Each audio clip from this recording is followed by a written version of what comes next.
Welcome to Strategy Saturday. I'm Charles Carillo, and today we're discussing the importance of lender relationships. Whether you're a seasoned investor or you're just starting out, knowing how to build trust with lenders can be the difference between getting your loan approved or getting left behind. So over the past few years, lender relationships have been put to the test with the increase in interest rates and lenders becoming more conservative, as many loans and properties that seemed like good deals in 2021 and 2022 have now become underwater deals. And when speaking with other commercial real estate investors who are navigating this challenging time, one recurring theme in our conversations is the importance of lender relationships. Investors with strong relationships with their lenders are more successful in creating loan modifications and workouts compared to novice investors who spread their loans across multiple lenders or have only one loan with a single lender. So let's break down some of the key points on why investors should establish and maintain strong relationships with their lenders. So number one is credibility. Now, when you're putting in an offer on a property, financing always a primary deal point for sellers. Now, sellers likely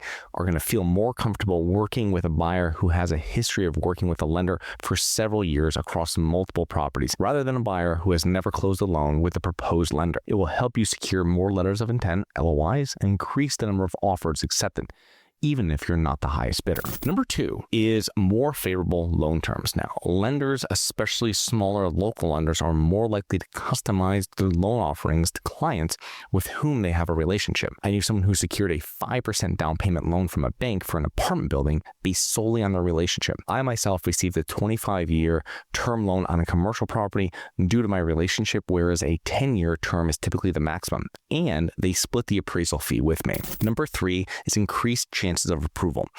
If you've already closed a deal or deals with a lender and those loans are in good standing, the chances that your loan officer will advocate for you with the credit committee are much higher. Lenders don't like uncertainty. Those performing loans in your relationship with a loan officer will help to secure future approvals. And this is extremely important right now as well, because over the last few years, there's been a ton of fraud. We just refinanced a property and it took so many months because of all the different fraud checks that they're now putting in place. So having that pre-existing relationship and having someone on the inside advocating for you is the way of getting and securing future approvals. Number four is more streamlined approval process. Now, the lender is already familiar with your financial profile and your history. Obviously, they've already loaned to you, and a significant amount of loan underwriting time is spent waiting on documentation from the borrower. They already have your information, most of your supporting documentation, and so on. So paperwork is minimized when working with the same lender, which helps expedite the approval process. Moreover, since the loan officer knows there is a high probability that your loan will actually close, they are more willing to spend additional time with you and on your file to accelerate the approval through. Number five is the willingness to assist during challenging times.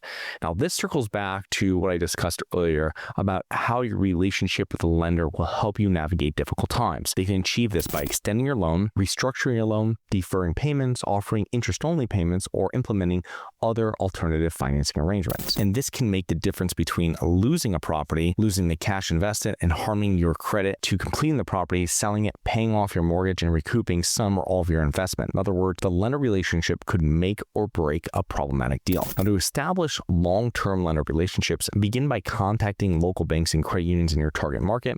To learn more, check out episode SS15, where I discuss importance of local lenders when investing in real estate. Furthermore, don't think that lender relationships are only crucial to buyers and sellers of property. If you are passively investing in real estate, in addition to asking about the proposed financing terms, also ask about the sponsor's relationship with the lender. Sponsors with solid lender relationships will typically have more influence on the institution than a one-off borrower. Remember that your lender is your largest partner in the deal, and lender relationships are more than just securing one loan. They are building a lasting partnership. So I hope you enjoyed. Please remember to rate, review, subscribe, submit comments and potential show topics at globalinvestorspodcast.com. If you're interested in actively investing in real estate, please check out our courses and mentoring programs at Syndication Superstars. That is syndicationsuperstars.com. Look forward to 2 more episodes next week. See you then. If you always want to invest in real estate, but didn't have the time, didn't know where to find the deals, couldn't get the funding, and didn't want tenants calling you? Since 2006, I've been buying income-producing properties in great locations that provide us with consistent passive income while we wait for appreciation in the future and take advantage of tax laws while we're waiting. And unlike your financial advisor, we invest alongside our investors in every property we purchase.